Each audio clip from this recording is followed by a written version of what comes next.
Hello, everybody. This is Kyle Tomson with Tomson Burnham Real Estate. I am a real estate agent in Salem, Oregon, in the heart of the Willamette Valley.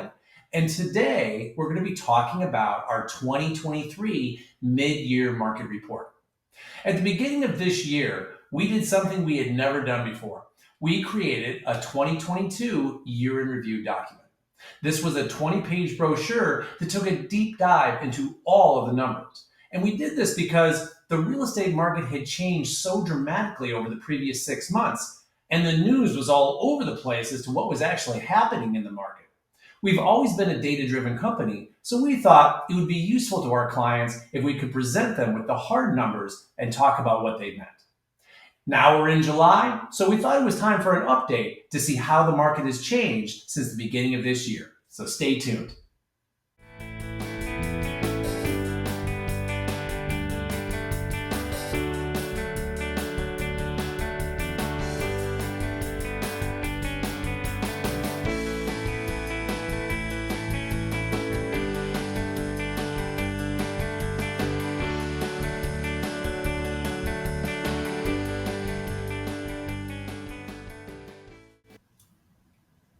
So let's talk about the current market.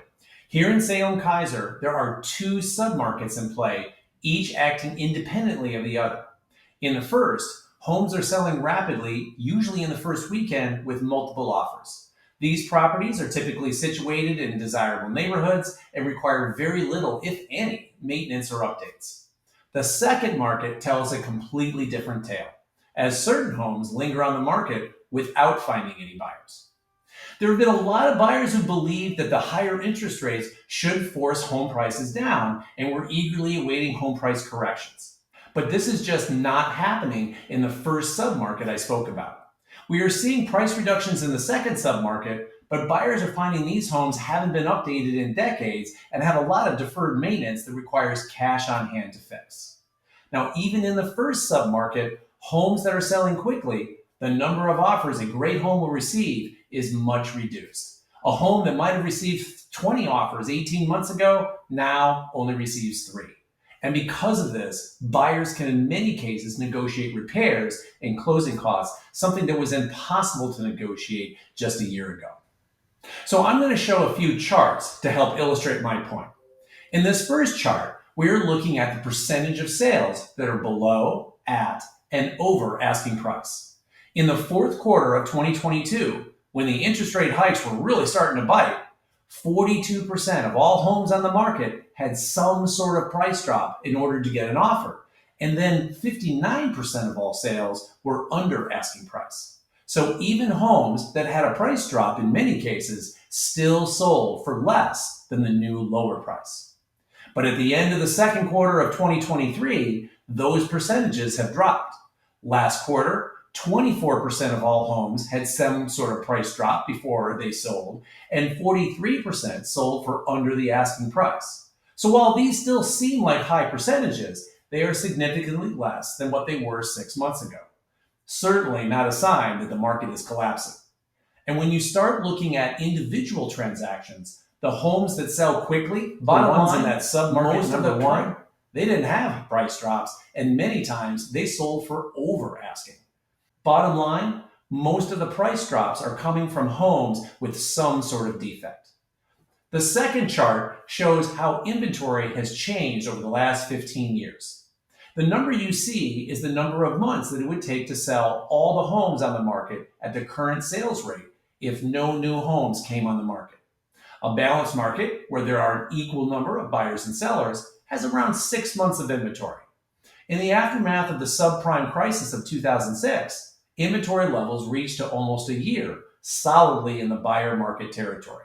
But since 2013, Salem has been in a seller's market, none more so than during the pandemic, when we dropped to just a few weeks of inventory. But if you look at the inventory levels so far in 2023, while they have gone up ever so slightly at 1.6 months, we are still in a very deep seller's market. The spike in inventory, expected by some due to higher interest rates and lower demand, just isn't materializing. Our next chart shows the median home price trends, not just in Salem, but in some of the other small cities near Salem. In addition to Salem, we have the next three largest cities, Kaiser, Dallas, and Woodburn.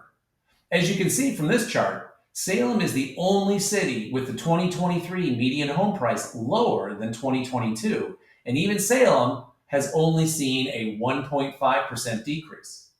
Part of the reason that home prices are trending downward in Salem is that Salem has the most new construction happening, and the homes that are being built are significantly smaller than what was being built even a year ago. Kaiser, which is just to the north of Salem and is actually connected to Salem, has a fairly big jump in prices from 2022 to 2023. So why the difference between two adjoining cities? Kaiser is out of land, and there is virtually no new construction, slowing the price growth. Even as we look at the smaller nearby cities, all are on track to have some home price increases year over year. There isn't any data that indicates there will be a home price correction with the higher interest rates. Home appreciation has slowed for sure, but prices are still, for the most part, going up. Let's switch gears and talk about foreclosures. In 2023, foreclosures across the entire state of Oregon were almost non-existent. Since last year, after the moratorium on foreclosures was lifted, we have seen just 7 foreclosures in our local market. 7. Currently, Oregon ranks 45th in the nation for foreclosures. Again, there is no indication that foreclosures are going to be anything but a tiny sliver of the market. Now, I have mentioned a couple of times about how new construction can have a large impact on the median numbers we report. So let's take a closer look at new construction. This chart shows the percentage of homes being sold that are new. One of the things that we talked about in our last year-end analysis was that there was a significant decrease in building permits in the third and fourth quarters of 2022. But as you can see, the percentage of new construction homes being sold has improved in 2023. Builders are showing confidence and are re-entering the market. We actually anticipated a significant contraction in the new construction sector for 2023 based on the limited number of building permits being issued in late 2022. We were estimating that new construction would only be 6% of the market in 2023. However, builders have surprised us in 2023 by forging ahead with their projects and successfully selling the newly built homes. But the most notable adjustment was the type of homes they constructed. They shifted to building smaller, more affordable homes. And as a result, the median home price for new construction has actually decreased 3.7% from last year, while resale homes saw a price increase of 2.5%.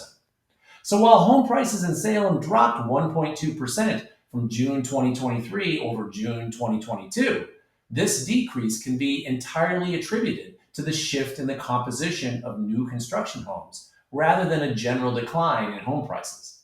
The data suggests that home prices have remained pretty stable and are not experiencing a downward trend. So what does our crystal ball say for the rest of 2023? Based on the data we see, here are some projections that can help you gain insight into what lies ahead. First off, inventory will remain low. Sellers who have 3% mortgages are in no rush to lock in a 6% mortgage. Until rates drop into the 5s, sellers are going to be hesitant to put their homes on the market unless they have to. The market right now favors investors. Oregon has enacted some pretty tenant-friendly laws, and as a result, there have been a surge in homes in less than optimal condition being offered for sale, homes that appeal primarily to investors. Many of the homes sold below list so far this year are happening with this buyer group with cash-only properties. We expect the median home prices across the entire Salem metro area to increase slightly for 2023. The increase will be small, but the current dynamics of the market with very low inventory levels will support home prices. New construction has bounced back and new homes are being built at pretty normal levels. Demand for new homes remains robust, with higher interest rates has put a dent in what buyers can afford, prompting builders to focus on constructing smaller homes. Updated homes in desirable neighborhoods will continue to receive multiple offers.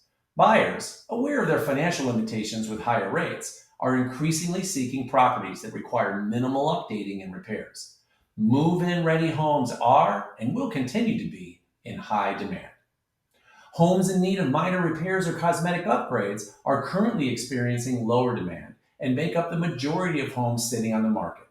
Those willing to take on these projects have an opportunity to negotiate better prices or utilize rehab loans for financing.